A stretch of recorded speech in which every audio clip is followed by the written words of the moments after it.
Servus, nazdar, čaute, ahojte. Asi som sa dlhšie k vám neprihlásil, neprihovoril, ja viem, ale mám toho nejak trošku veľa a nestiham točiť aj nejaké videjka a tak ďalej. Takže pokročili sme trošku v oprave liasky. Nakoniec z výmeny jedného gufera je v podstate taká malá generálka jednej strany celého predného náboja. V podstate z jedného malého gufierka, ktoré vidíte tam vzadu, to čierne, to tieklo, tak nakoniec som zistil, že netieklo gufero, ale teda tiekla polos, ktorá bola vykúsaná, vylámaná, takže sme ju dali stočiť na sústruh a vyvariť naspäť na ten priemer.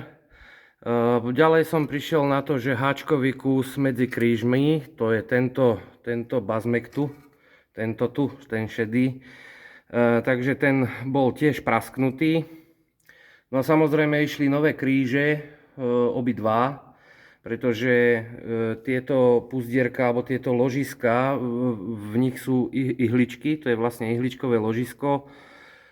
Tie ihličky boli doslova zalisované v tom obale, čiže nedalo sa to ani premazať, samozrejme hybnosť úplne nulová a samozrejme tie kríže lietali, hrkotali, preto aj tá polos vyzerala tak, jak vyzerala.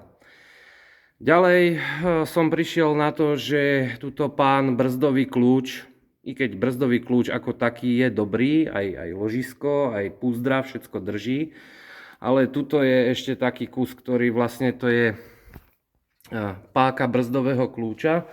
Tuto niekde mám už v šrote, myslím, hodenú. Áno, tá je tu, to je tento kus, tento tu, nechce sa mi to vyberať, lebo je to zasrané celé. Takže tá mala vôľu zhruba 1,5 až 2 cm, čiže zase čakám na dodanie náhradného dielu, pretože skladom to nie je len tak. No samozrejme, keď už teda náboj je dole, vidíme ho tu, tak už to chcelo nové gufero, nové ložiska. Obidve, sú tam dve, to už som myslím v predošlom videu spomínal. No a dnes som prišiel na to, že pri zatáčaní na mieste, keď niekde cúvam alebo tak, mi zasekáva volant. Nevedel som za toho Boha prísť na to prečo. Problém je tu v tomto pánovi, pán Čap, ktorý je pravdepodobne vylagrovaný a jednoducho ho prieči kríži. Takže jeden aj druhý čap už mám objednaný, pôjde to von a musí sa vymeniť. Našťastie tieto čapy sú robené tak, že ich nemusíme vymieňať celé, ale dajú sa pekne tuto z vrchu rozobrať, tá guľa sa vybere, vymení sa za novú, buchne sa to tam a vlastne geometria zostáva akoby zachovaná. Takže samozrejme išli nové púzdra sem do tých zvislých čapov, jedno aj druhé, a samozrejme bronzové, tu museli ísť nové šroby, lebo nejaký špecialista ich tam predo mnou zavaril, čiže pôjde to na novo. Budú sa meniť teraz nové maznice aj na čap, aj na brzdové kľúče. Proste všetky tie maznice, nemal som ich toľko, takže tiež budem musieť dokúpiť, samozrejme vzduchová hadica nová. Všetko máme vypucované, vyčistené, takže už len čakám na tú páku brzdového kľúča, pokiaľ mi prídu aj s čapmi, aj s tým všetkým, čiže buchnem tam brzdový kľúč a potom zase prídu ďalšie nervy, nasadiť tam vlastne tento náboj, pretože to ložisko naspäť ide veľmi, veľmi ťažko. Nejaké nahrievanie toho ložiska tam tiež není úplne rozumný nápad, vzhľadom na to, že je tamto gufero, ale dá sa buď nahriať toto ložisko, alebo schladiť osku. Hej? Takže uvidím, čo si vyberiem. Nahodili sa vlastne iba jeden, celý tento štift kolesa. Tu je utrhnutý, tu bol tiež uvalený, takže objednal som nové. No, takže objednal som nové, takže uvidíme, koľko vydržia. No.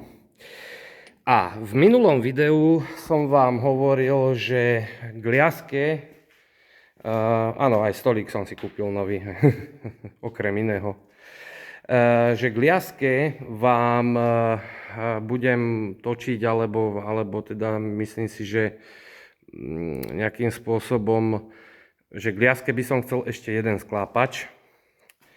Áno, pôvodne to mala byť Tatra 815 4x4, ale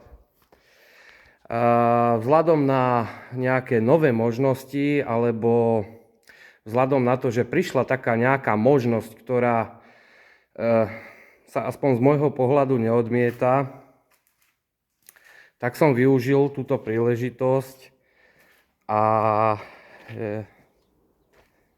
kúpil niečo úplne iné. A to je Scania 6x4 sklopka ruka. Pretože treba, si myslím, ten vozidlový park aj trošku obmieniať a tak nejak trošku ho sa prispôsobovať dobe, pretože predsa len tá liaska, ako na liasku ja nedám dopustiť. Samozrejme, liaska je liaska, proste to je drič, to je makač, ktorý keď má svoju údržbu, tak jednoducho vám slúžiť bude furt. Proste bude slúžiť stále. Takže z Tatry zišlo, Tatra 815 nie je 4x4, takže je vlastne veľký sklápač a k nemu leasinka menší sklápač. Plus samozrejme teda hydraulická ruka, čo je naozaj veľmi veľký pomocník a doteraz sa čudujem prečo som tú ruku už nepořídil dávno. Takže asi toľko, dnes to bude také trošku kratšie, pretože naozaj nie je čo až tak povedať k tomu, hej, ako u liasky, ten, kto chce mať liasku a zarábať na nej, musí počítať s tým, že keď tečie nejaké gufierko, ako to bolo v tomto prípade, tak nie je to len o gufere, ale je to vlastne o celom tom kuse, s ktorým to gufero vlastne súvisí. V tomto prípade to bola celá jedna strana, celý náboj, viac menej, celý náboj prednej nápravy. Myslím si, že aj vzadu tá páka brzdového kľúča bude asi vylagrovaná, lebo vlastne jedna strana slabšie brzdila. A toto bol asi pravdepodobne ten dôvod, prečo tá liaska jednoducho na tej STKčke nechcela nejako moc nabrzďovať. No, takže asi toľko, takto som nepokročil. Liaska je na dielni 6. mesiac, naozaj som na to nemal čas. Najskôr bol problém diely, v podstate nemal som to ešte rozobrané, nechcel som objednávať diely na 55 krát. Takže až keď som to rozobral a prišiel som na to čo, kde, ako, prečo a za koľko, tak až potom som objednával diely. No dnes som v tomto štádiu, že vlastne náboj ako taký, alebo teda ten zvislý čap a toto celé, tá konzola je poskladané. Je to hotovo, ale ešte čakám teda na tú páku toho brzdového kľúča, ktorú tam musím dať, lebo keď tam dám náboj, už tam ten kľúč proste nevleze. Respektíve možno by vliezol, ale nejdem sa s tým teraz, je nedeľa, takže nejdem sa s tým teraz nejako zapodievať. Takže inak diely objednávam zo stránky www.tactictruckshop.sk, kde viac menej tie diely majú takmer všetky a čo nemajú, to zoženú. Nie sú tie diely úplne zrovna najlacnejšie. Zase to hovorím pre tých, ktorí lianu plánujú alebo ktorým sa liasky páčia, že by chceli s nimi robiť. Takže tie diely nie sú zrovna úplne najlacnejšie. Napríklad tá páka toho brzdového kľúča vyjde nejakých 160 eur bez DPH. Viac menej celá táto strana po dnes deň ma vyšla na nejakých zhruba 500 eur plus minus. Nemám to úplne presne spočítané. Do ďalšieho videa si dám úlohu, že vám môžem spočítať, koľko stála oprava alebo respektíve diely na opravu tejto jednej strany, lebo ono za každým sa niečo vynorí. Vždy sa vynorí niečo nové, niečo, čo treba zase doobjednať. A ak sa pýtate, čo je toto tu, tak áno, majster kutil v mojom podaní tam rezal flexov, lebo nejaký majster kutil predo mnou to opäť privaril. Takže bol tam zvar, jak svíňa, takže to zagrcané som musel jednoducho odbrusiť. Takže asi toľko. Čo sa týka brzdového obloženia, to je dobré, tam netreba do toho nejako špárať. Brzdovka obloženie je fajn, bubon je OK. No a takže hovorím, máme vymenené komplet púzdra na zvislých čapoch, komplet obidva kríže, háčkový kus, obidve ložiska. Ešte vo vnútri, jak je to gufierko, čo som vám na začiatku ukazoval, tam je tiež ložisko, to je tiež vymenené. Budú vymenené čapy a vlastne na novo premazané, nastavené brzdy. No a samozrejme brzdové valce, to tiež pôjde druhé, lebo tieto už majú tiež niečo za sebou. No, takže ja sa dnes s vami lúčim, je 15. marec, ja mám dnes narodeniny, i keď vek, ktorý asi sa už moc neoslavuje. Dnes oslavujem 38 rokov, takže opäť som si dal k narodeninám takýto darček na dielni, ale ja som tu rád.